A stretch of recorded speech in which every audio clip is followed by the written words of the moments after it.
제1장 옳은 사고방식, 틀린 사고방식. 그러면 무엇을 말하느냐? 말씀이 내게 가까워 내 입에 있으며 내 마음에 있다 하였으니 곧 우리가 전파하는 믿음의 말씀이라. 너가 만일 내 입으로 예수를 주로 시인하며 또 하나님께서 그를 죽은 자 가운데서 살리신 것을 내 마음에 믿으면 구원을 받으리라. 사람이 마음으로 믿어 의에 이르고 입으로 시인하여 구원에 이르느니라. 로마서 10장 8절에서 10절 말씀. 우리가 믿고 있는 것은 우리의 생각의 결과입니다. 우리가 틀린 생각을 하면 틀리게 믿을 것입니다.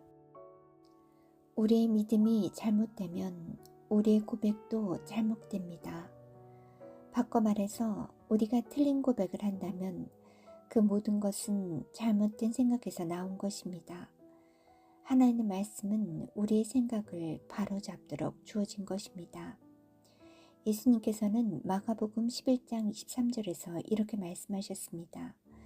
내가 진실로 너에게 이르노니 누구든지 이 산더러 들리어 바다에 던져지라 하며 그 말하는 것이 이루어질 줄 믿고 마음에 의심하지 아니하면 그대로 되리라. 보통 우리는 믿음에 대해서는 많은 이야기를 합니다만 고백에 대해서는 별로 많이 이야기하지 않습니다.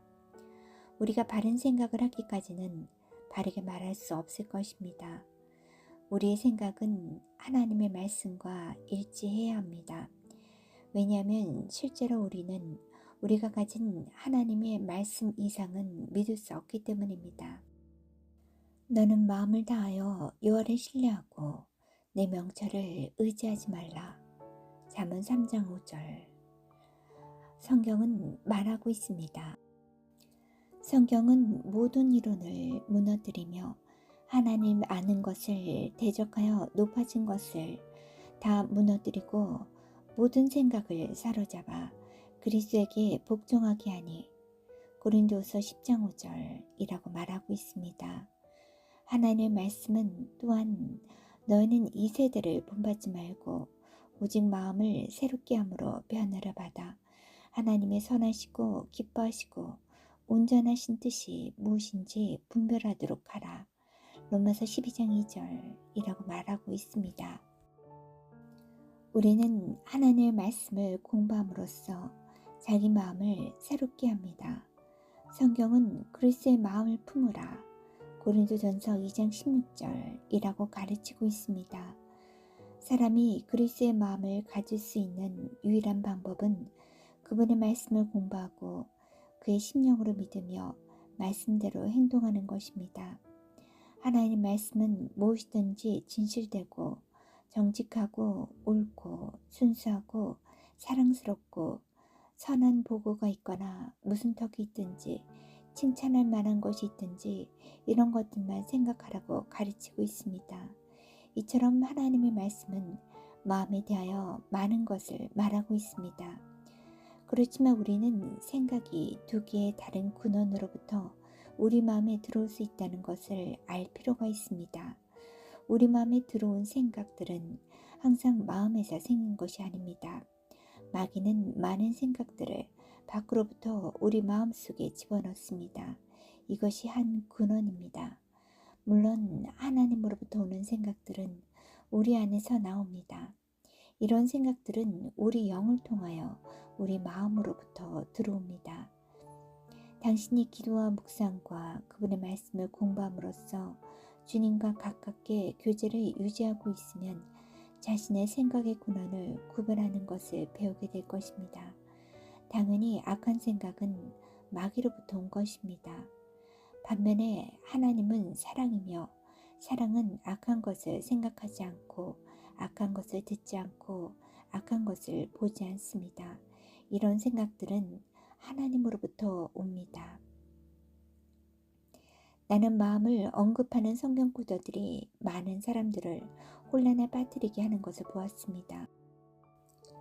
그러나 많은 사람들은 자신들이 믿는 바를 언급하는 성경 구절들을 가지고 믿고 있다고 생각합니다. 그들은 마음으로 믿고 있는 것이지 그들의 심령으로 믿는 것이 아닙니다. 그러나 생각하는 것을 언급하는 성경 구절들에 관해 그들이 이해할 수 있는 모든 것은 이 주제의 부정적인 면들입니다. 부정적인 면과 긍정적인 면이 다 있지만 긍정적인 면이 더 중요합니다. 예를 들면 어떤 사람이 고백에 대해 말한다고 하면 대부분의 사람들은 죄나 약한 것이나 실패를 고백하는 것을 생각합니다.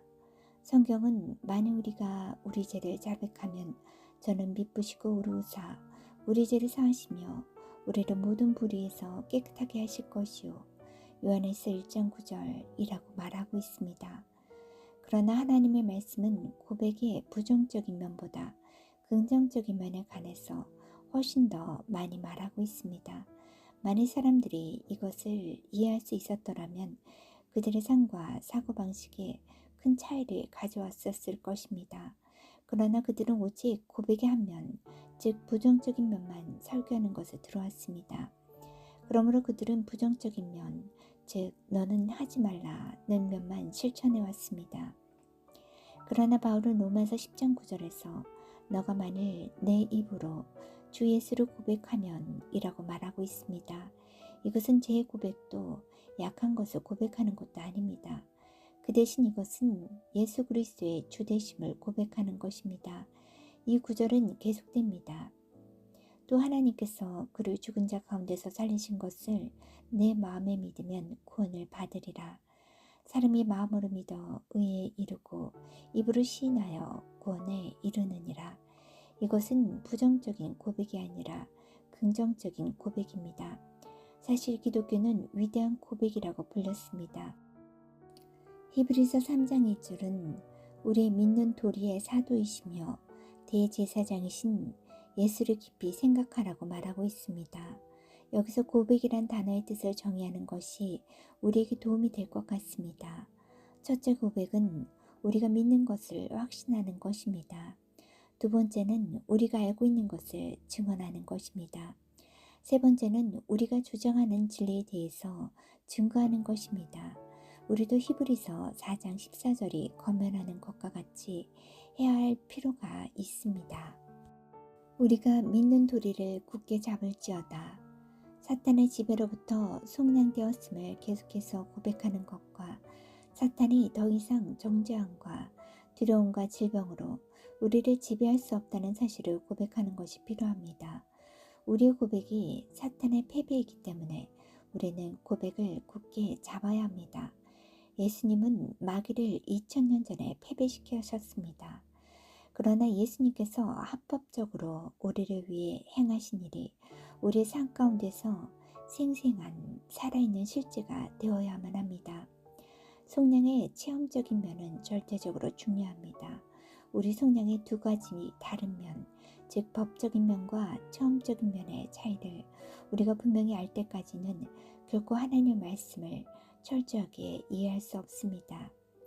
속량의 법적인 면의 예는 이런 것입니다. 우리는 흔히 하나님 이 사람을 구원해 주십시오. 혹은 하나님 저 여자를 고쳐주십시오 라고 기도합니다. 그러나 하나님의 마음에서는 하나님이 이미 이 사람을 고쳐주셨고 구원해 주셨습니다. 다른 말로 하면 하나님께서는 그리스도 안에서 세상을 자신과 화목하게 하셨습니다. 예수님은 누구를 구원하기 위해서 다시 죽을 필요가 없습니다. 주님은 이미 한 번 죽으셨습니다. 그렇지 않습니까? 주님은 더 이상 자신의 피를 흘리실 필요가 없으십니다. 법적으로는 하나님께서 이미 우리의 속량을 위해서 필요한 모든 일을 다 하셨습니다. 어떤 사람이 속량의 법적인 면만 다루고 설교한다면 사람들은 그들의 삶에서 어떤 것도 실제로 체험하지 못할 것입니다. 설교한 내용은 법적으로는 진실이지만 신자들은 속량의 한쪽 면만 설교한 것을 들었기 때문에 속량이 그들의 삶 가운데 살아있는 실제가 되지 못해서 그들은 냉담하고 생기가 없고 형식적이 되고 맙니다. 반면에 속량의 살아있는 면, 즉 체험적인 면만 설교하게 되면 들판의 불과 같은 광신주의 의와 극단주의를 낳습니다. 설교자가 속량의 체험적인 면만 설교하면 어떤 사람들은 하나님의 말씀과 동떨어진 경험을 추구하게 될 것입니다. 둘 사이의 균형을 유지할 때 우리는 하나님께서 속량을 통해 법적으로 제공하시는 모든 것을 누릴 수 있을 것입니다. 주님께서 합법적으로 우리를 위하여 값을 지불하고 마련해 주신 것은 우리가 하나님의 말씀을 우리 심령으로 믿고 그것이 진리이며 우리의 것이라는 것을 우리 입으로 고백할 때 경험적으로 우리의 것이 됩니다. 예를 들면 바울이 로마에 사는 그리스도인들에게 쓴 편지에서 우리는 속량의 법적인 면과 살아있는 면을 볼 수 있습니다. 로마서 10장 8절에서 바울은 말했습니다. 우리가 전파하는 믿음의 말씀이라. 구약 성경에서는 이런 표현이 보이지 않습니다. 왜냐하면 그 당시 사람들은 오늘날 우리에게 경험이 허용되어 있는 것과 같은 속량을 가지고 있지 않았기 때문입니다. 그들은 오실 메시아에 관해서 그들에게 예언된 것마저도 분명하게 이해하지 못했습니다. 그리고 사복음서에서도 우리는 속량에 대해서 설명되어 있는 것을 볼 수 없습니다. 왜냐하면 예수님이 가져오신 속량은 그분이 땅 위에 계신 동안에는 실제로 사람들에게 허용되지 않았기 때문입니다. 예수님은 죄를 용서해 주셨지만 우리는 속량 안에서 죄 용서보다 더 많은 것을 가지고 있는데 그것은 새로운 피조물로 만들어지는 것입니다. 예수님이 십자가에 못 박혀 죽으시고 죽음에서 부활하셔서 아버지 오른편에 앉아 계실 때까지 속량은 우리에게 허용되지 않았습니다. 다른 말로 하면 새 언약 혹은 새 약속의 대제사장이 효력을 나타낼 때까지는 새로운 창조가 힘을 발휘하지 않았습니다. 어떤 사람들은 속량이 예수님께서 이 땅 위에 계실 때 이미 힘을 발휘하고 있었다고 생각하기 때문에 이것을 이해하기 어렵습니다. 속량은 아직 효력을 발휘하지 않았습니다. 그 당시에도 그 땅에 있던 어떤 사람들은 그들의 죄를 용서받았지만 새 언약 아래서 우리는 죄를 용서받을 뿐 아니라 훨씬 더 많은 것을 가지고 있습니다. 우리는 새로운 탄생을 가지고 있고 우리는 그리스도 예수 안에서 새로운 피조물이 되었습니다. 어떤 사람이 거듭난 후에도 죄를 짓는다 해도 그 사람은 죄를 지을 때마다 다시 거듭날 필요가 없습니다. 사람은 오직 단 한 번 거듭날 수 있습니다. 그러나 하나님께 감사하게도 그의 죄는 여러 번 용서받을 수 있습니다. 죄를 짓는 믿는 자들에 대한 하나님의 약속은 이것입니다. 만일 우리가 우리의 죄를 자백하면 그는 미쁘시고 오르오사 우리 죄를 사하시며 요한일서 1장 9절 말씀 우리가 본 바와 같이 로마서 10장 9절 10절은 이렇게 말하고 있습니다. 만일 너가 내 입으로 예수를 주로 시인하며 또 하나님께서 그를 죽은 자 가운데서 살리신 것을 내 마음에 믿으면 구원을 받으리라. 사람이 마음으로 믿어 의에 이르고 죄인들이 하나님의 말씀이 설교되는 것을 들을 때 그들의 생각은 바르게 고쳐집니다. 하나님의 말씀이 그들은 잃어버린 자들이며 죄인이며 스스로를 구원할 수 없으며 스스로 의롭게 되거나 자신들을 속량할 수 없다는 것을 보여줍니다. 죄인들은 단순히 하나님께 이렇게 말하면 됩니다. 사랑하는 하나님, 나는 죄인입니다. 나는 자신을 스스로 구원할 수 없습니다. 당신의 말씀에 따라 나는 스스로 의롭게 될 수 없다는 것을 알고 있습니다. 그러나 당신이 나를 사랑하셔서 나를 위해 주 예수 그리스도를 죽게 하시려고 보내주신 것을 감사합니다. 주님의 의를 통해서 속량이 내게 허용되었습니다. 나는 말씀에 따라 예수님께서 나의 죄를 위해 죽으신 것을 믿습니다. 나는 주님이 죽음에서 부활하신 것과 주님이 나를 의롭게 하신 것을 믿습니다. 나는 지금 예수님을 나의 구원자로 고백하며 내 마음에 모십니다. 이것이 바로 말씀대로 생각하고 성경이 말하는 대로 믿는 것입니다. 말씀을 고백하는 것은 사람의 영의 구원의 실제를 창조합니다. 죄인을 구원으로 인도하는 데 있어서 이것은 굉장한 차이를 만듭니다.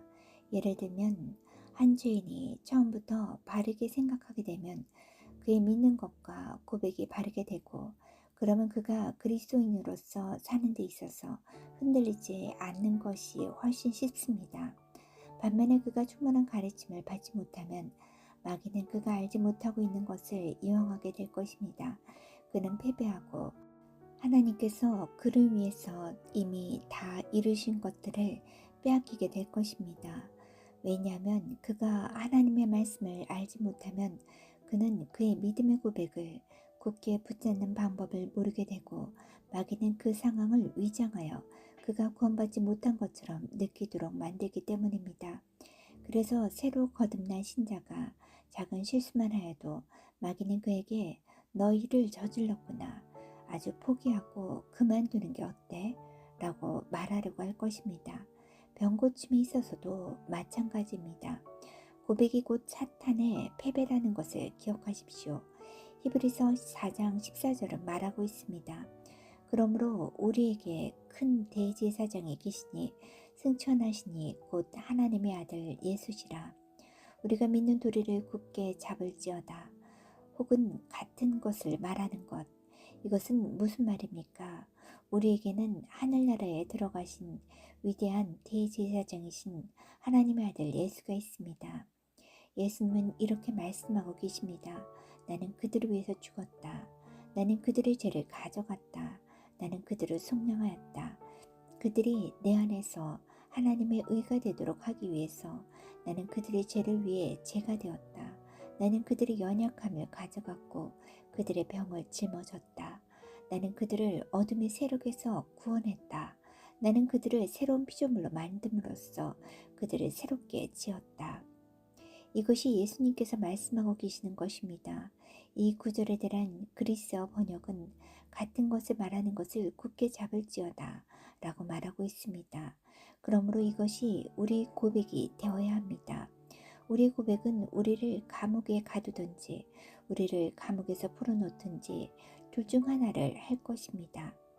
우리 고백은 우리가 믿는 것의 결과이며 우리가 믿고 있는 것은 우리의 옳고 그른 사고방식의 결과입니다.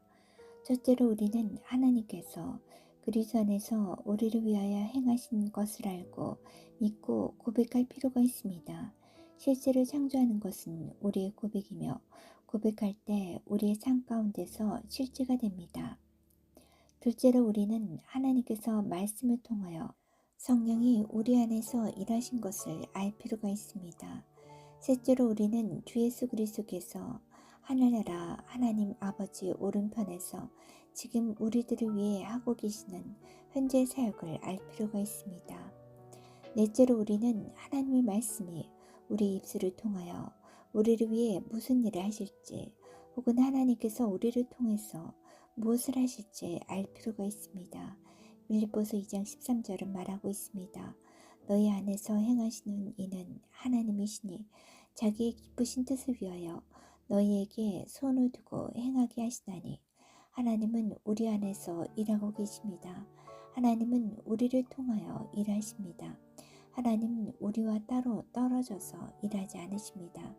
하나님은 교회에 권세를 주고 온 세상에 가서 모든 피조물에게 복음을 전파하라는 명령을 주셨습니다. 하나님의 계획은 우리를 통하여 이루어집니다. 성령님은 우리를 돕는 분입니다. 그러나 성령님은 우리를 대신해서 행동하지 않으십니다. 이것이 우리가 잘못 생각해온 것입니다.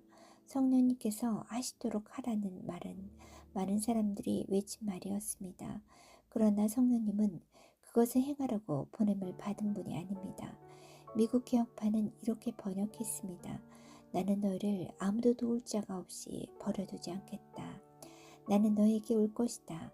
나는 너희에게 다른 돕는 자를 보낼 것이다. 파라크레토스라는 그리스어는 위로자라고 번역되고 도와주기 위해서 곁으로 부름받은 자를 의미합니다. 하나님은 성령님을 우리를 대신해서 일하라고 보내지 않으셨습니다. 하나님은 우리가 일을 하도록 도우라고 성령님을 보내셨습니다. 너무나 많은 경우에 성령님이 모든 일을 하도록 남겨져 있습니다. 그러나 성령님이 모든 일을 다 하신다면 우리는 선교사들을 보낼 필요조차 없습니다. 우리는 여러 번 하나님 이 친구가 자기 죄를 생각하게 해주십시오. 죄에 대한 책망을 강하게 받게 해주십시오. 라고 기도합니다. 그러나 누군가가 하나님의 말씀을 그에게 주기 전에 죄책감은 결코 그에게 생기지 않을 것입니다. 하나님의 말씀을 듣지 않고는 그는 책망을 받지 않을 것입니다. 바울은 로마서 10장 14에서 15절에서 이렇게 말했습니다. 그런즉 그들이 믿지 아니하는 일을 어찌 부르리요? 듣지도 못한 일을 어찌 믿으리요? 전파하는 자가 없이 어찌 들으리요? 보내심을 받지 아니하였으면 어찌 전파하리요? 성경은 하나님의 말씀을 설교하는 것을 통하여 사람이 구원을 받도록 하나님께서 정하였다고 말하고 있습니다. 우리는 물론 표적과 기사를 믿습니다만 표적과 기사는 아무도 구원하지 않습니다. 그것들은 사람들의 관심을 끄는 것입니다. 표적과 기사가 일어나면 사람들은 어떻게 구원을 받을 수 있는지 말할 수 있습니다. 이 말씀과 같이 우리가 생각하는 것이 옳지 않으면 우리가 믿는 것이 잘못될 것입니다. 그러면 우리의 말하는 것이 잘못될 것이며 그러면 우리는 혼돈되고 패배할 것입니다. 우리가 본 바와 같이 성령님은 우리를 도우라고 보냄받았기 때문에 우리는 하나님 말씀이 우리 입술을 통하여 무엇을 할 수 있는지를 깨달을 필요가 있습니다. 너무나 많은 시간을 우리는 교회에서 복을 받기만 원했습니다. 그래서 우리는 이렇게 기도합니다. 주님, 사람들을 보내주십시오. 주님, 주님이 나가셔서 사람들을 구원하십시오. 그러나 문제의 진실은 이것이 우리의 책임이라는 것입니다. 사람들을 교회 안으로 들어오도록 하는 것은 우리가 해야 할 일입니다. 우리는 그들을 구원하는 일을 돕는 성령님을 가지고 있습니다. 그러나 우리가 그 일을 기꺼이 하지 않는 한 우리는 성령님이 우리 대신 그 일을 해달라고 오랜 시간을 기도하면서 시간만 낭비하고 있는 것입니다. 달라스에 사는 한 여자가 내게 기도 부탁을 하였습니다. 그녀는 자신의 삶에 대한 하나님의 뜻을 찾기 위해 3일 동안 밤낮으로 금식하고 기도했습니다. 내가 그녀에게 주님께서 무엇을 보여주었냐고 물으니 하나님께서는 그녀가 사람들을 찾아가서 전도지를 나누어주고 개인적으로 일을 해주기 바란다고 대답하셨다고 말했습니다. 그녀가 나에게 물어보았더라면 그녀는 사흘간 금식하지 않아도 되었을 것이라고 나는 그녀에게 말해주었습니다. 왜냐하면 그것은 바로 하나님의 말씀이 가르치고 있는 것이며 하나님은 그의 모든 자녀들이 그렇게 하기를 기대하고 있는 것입니다. 한 번은 내가 우리 교회에서 어떤 사람들에게 모든 성도는 각자가 성경을 가르칠 것을 준비해야 할 필요가 있다고 제안했습니다. 그러면 그들이 어떤 모임에서 말씀을 전하도록 부탁을 받을 경우에 자신들이 사용할 수 있는 것보다 더 많은 자료를 가지게 될 것이며 그 사람들을 도와주고 축복하게 될 것이기 때문입니다. 나는 신자들이 신약 성경 중에서도 특별히 서신서를 읽을 것을 제안했는데 그는 서신들은 그리스도 안에서 그 안에서 같은 표현으로 가득하기 때문입니다. 이 표현은 신약 성경에서 약 134번 사용되고 언급되어 있습니다. 모든 경우에 그 구절은 개인에 관해서 말하면서 그리스도 안에서 그가 누구이며 그가 가질 수 있는 것이 무엇인지를 말하고 있습니다. 당신이 주 예수 그리스도에 관해서 개인적으로 아는 것만이 중요한 것이 아니라 하나님의 말씀이 그리스도 안에서 이미 당신이 누구라고 하는지가 중요한 것입니다. 많은 그리스도인들이 내게 와서 이렇게 말합니다. 해겐 형제, 나는 성경에서 이런 말을 읽었습니다. 나는 성경이 그리스도인들에 관해서 말하고 있는 것이 진리라는 것을 알고 있습니다. 그러나 그 약속은 왜 내게 실질적으로 보이지 않습니까? 나는 그들에게 당신들은 그 약속이 사실인 것처럼 행동해 본 적이 있습니까? 그 약속이 진짜라고 다른 사람에게 말해본 적이 있습니까? 그 약속이 그렇다고 고백한 적이 있습니까? 라고 물었습니다. 그들은 아닙니다. 나는 먼저 기다리면서 확실히 하기를 원했습니다. 라고 대답했습니다. 왜 당신들은 성경이 거짓말을 했다고 생각합니까? 성경은 그렇다고 말하고 있습니다. 성경이 거짓말입니까? 라고 내가 물었습니다. 아닙니다. 그렇지만 나는 먼저 그 약속이 내 안에서 실제가 되기를 원합니다. 그런 다음 나는 그렇게 말할 것입니다.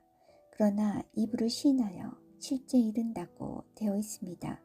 하나님의 말씀에 있는 약속은 그것이 이루어지기 전에 이루어진 것으로 고백되어야 합니다. 말씀에 따르면 그것은 이미 그런 것입니다. 그러나 당신의 삶에서 그것이 실제가 되려면 당신이 그렇다고 고백해야만 합니다.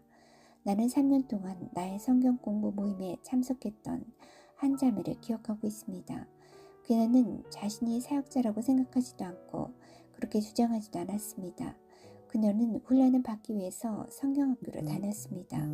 그녀의 목사는 내게 그녀가 그 큰 교회에서 가장 뛰어난 평신도라고 말했습니다. 그녀는 교회 학교 교사였고 교회의 모든 활동에 참여했습니다. 한 번은 내가 가까운 곳에서 있는 교제 모임에서 설교를 마치자 그녀가 내게 질문했습니다. 해겐 형제, 나는 형제가 말한 것을 실천했습니다. 그러니 형제가 이미 언급했던 134개 구절을 다 하지는 못했지만 깊이 묵상하면서 25개를 공부했습니다. 나는 구원받고 성령 충만도 받았고 수년 동안 모든 일에 주님을 위해서 내가 할 수 있는 최선을 다했습니다. 그렇지만 나는 이제 방금 구원받은 것 같이 느껴집니다. 이 성경 구절들이 너무나 사실적이어서 나는 금방 거듭난 것 같습니다. 사실 그녀는 오래전에 거듭났었지만 거듭난 경험의 비단에서 살지를 못했다는 사실을 나는 그녀에게 말해주었습니다. 이 모든 것은 전부터 그녀에게 속한 것이었고 그녀와 함께 있었지만 그녀가 담대히 고백하고 주장하지 않았기 때문에 그녀는 합법적으로 자기에게 속한 것을 누리며 살지 못했던 것입니다. 그리스도 안에서 당신이 누구인지를 고백하고 그 사실을 주장하고 그 진리 안에서 살 때 당신은 법적으로 당신의 소유로 되어 있는 실제로 전유하고 있는 것입니다. 불행히도 많은 사람들이 이것을 깨닫지 못하고 어린아이 그리스도인으로 남아 있습니다. 그들은 그리스도 안에서 그들이 누구인지를 결코 완전히 누릴 수 없을 것입니다.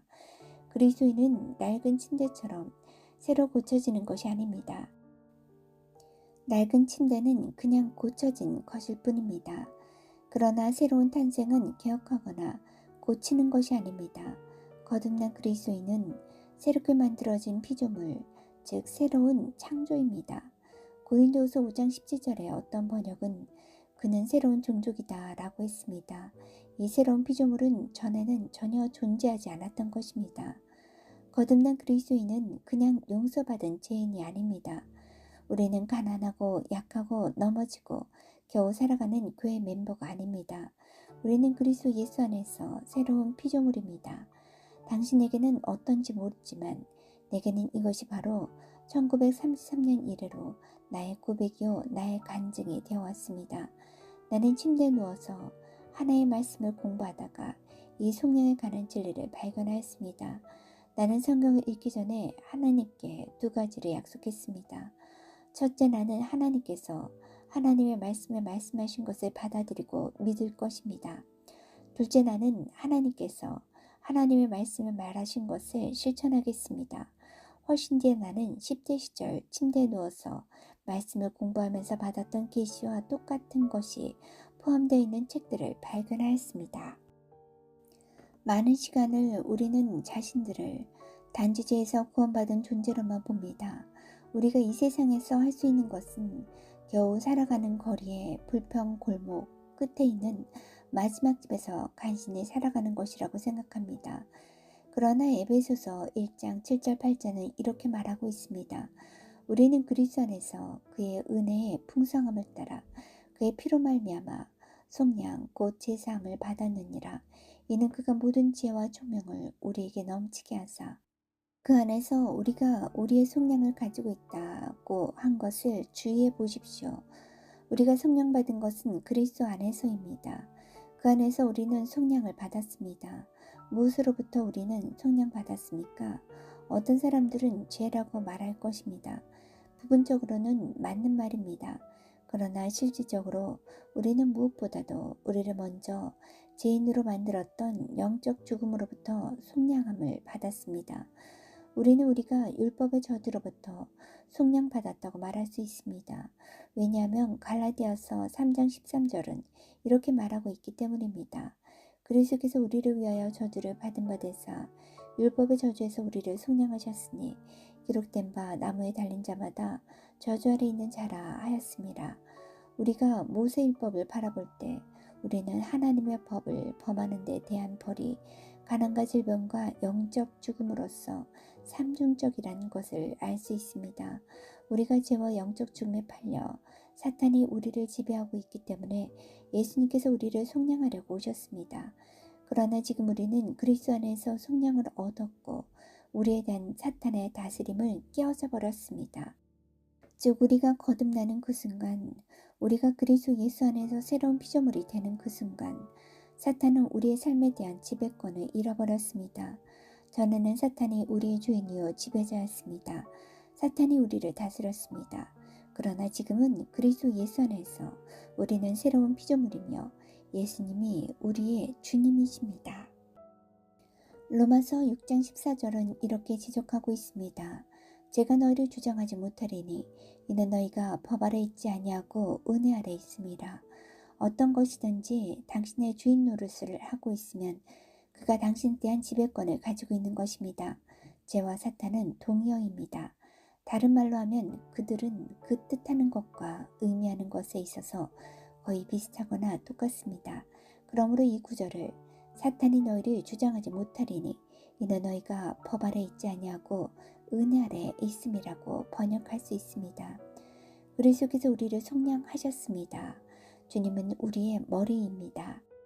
그리스도께서 교회의 머리이면 우리는 그리스도의 몸인 교회의 지체들이고 그리스도는 우리의 머리인 것입니다. 사탄이 그리스도의 몸을 지배할 권세를 가지고 있습니까? 아닙니다. 우리는 그리스도의 것이며 그러므로 우리는 그리스도에 의해서만 다스림을 받게 되어 있습니다. 사탄은 우리를 지배할 수 없습니다. 왜냐하면 사탄이 만일 우리를 지배하고 있다면 그는 교회, 즉 그리스도의 몸을 지배하는 것이 되기 때문입니다. 그러나 우리는 예수님이 교회의 머리 되심을 알고 있습니다. 우리가 사탄에게 더 이상 지배받지 않기 때문에 질병이나 아픈 것이 더 이상 우리를 다스릴 수 없습니다. 옛 습관도 우리를 다스릴 수 없습니다. 왜 그럴까요? 우리는 그리스도 예수 안에서 새로운 피조물이기 때문입니다. 우리는 이것을 믿을 필요가 있습니다. 그렇다면 우리는 이것을 말하기 시작할 것입니다. 그러면 이것이 우리의 영의 실제가 될 것이며 우리는 그리스도 안에서 정복자가 될 것이며 승리하는 삶을 살게 될 것입니다. 요한계시록 12장 11절은 이렇게 말하고 있습니다. 또 우리 형제들이 어린 양의 피와 자기들이 증언하는 말씀으로써 그를 이겼으니 당신은 어떤 사람이 말하는 것을 통해 그의 영적인 위치를 항상 파악할 수 있습니다. 대부분의 그리스도인들은 우리의 속량에 대한 성경 구절을 외우고 그 말씀들이 자신들에게 실감이 나도록 기도합니다만 그들이 그리스도 안에서 거듭났다면 그 말씀은 그들의 삶에서 이미 진실이라는 것에 대해서는 깨닫지 못하고 있습니다. 그들이 할 것은 오직 손을 내밀어 이 약속을 취하고 자신들을 위해서 전유함으로써 이 약속들을 자기 것으로 주장하는 것입니다. 많은 사람들은 이렇게 쉽게 얻을 수 있는데 나는 왜 안 될까요? 하고 묻습니다. 글쎄요.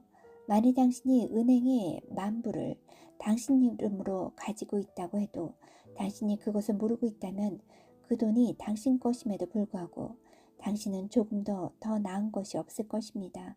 뿐만 아니라 그 돈이 당신 것이 아니라고 당신이 말한다면 당신은 거짓말을 하는 것이 될 것입니다. 영적인 것들도 이와 마찬가지입니다. 이미 영적으로 당신의 것인데도 당신이 알지 못하고 있다면 그것이 당신에게 아무 유익이 없을 것입니다.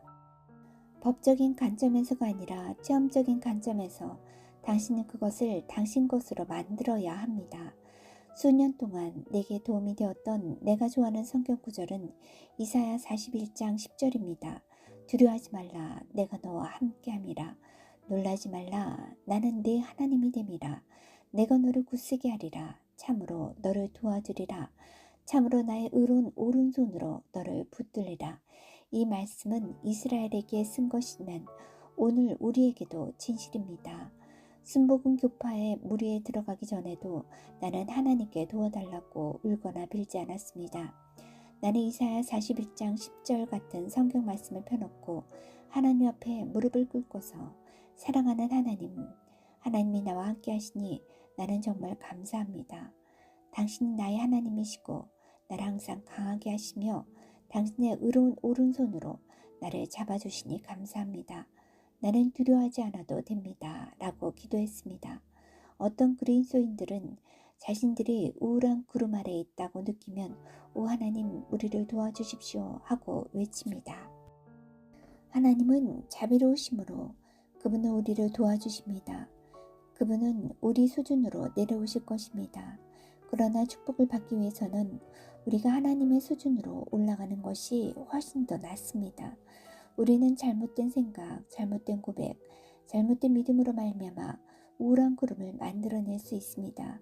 그러나 하나님의 말씀에 근거한 바른 생각과 바른 고백과 바른 믿음을 가진다면 우리는 우울한 구름이 우리를 떠나도록 할 수 있습니다. 우리는 모두 하나님의 마음을 가진 사람이 되어야 합니다.